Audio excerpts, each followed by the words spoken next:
Cancer, dire qu'il faut le combattre met la pression aux patients. Dire aux patients qu'ils doivent combattre leur cancer ne serait pas une si bonne idée, car cela les mettrait sous pression et les fatiguerait, assure une association britannique contre le cancer. Tu es un battant tu vas réussir à le vaincre, tu vas lui faire la peau. Le vocabulaire lié au cancer est souvent celui du combat, de la guerre, d'une bataille qu'il faut mener, et dans l'idéal, gagner. Si ce champ lexical guerrier peut, il est vrai, donner du courage aux personnes qui font la douloureuse expérience d'un cancer, mieux vaudrait ne pas trop l'employer. Selon une association non gouvernementale britannique nommée Macmillan Cancer Support, dire qu'il faut combattre le cancer mettrait la pression aux patients.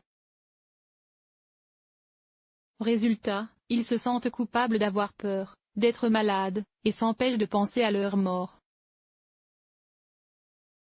Or, dans le cas d'un cancer en phase terminale, il peut être important de parler de la fin de vie, et du décès, pour mieux les planifier et respecter les dernières volontés du malade.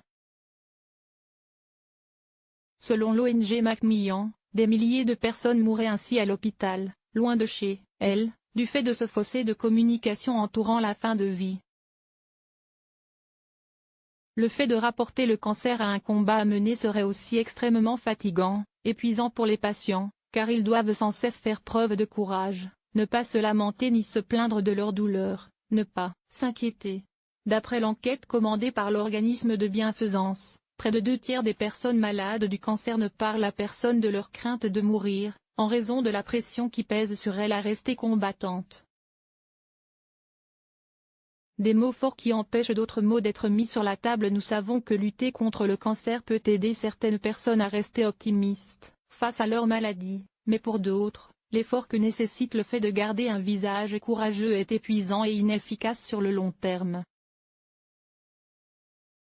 Le nouveau rapport, intitulé Missed Opportunity, montre que malgré le fait que 64% des personnes atteintes de cancer préfèrent mourir à la maison, actuellement seuls 30% y parviennent. 37% des patients meurent à l'hôpital en Angleterre et au Pays de Galles, tandis que 17% meurent dans un centre de soins palliatifs et 14% dans une maison médicalisée, regrette Adrienne Bettelet, conseillère sur la fin de vie chez Macmillan.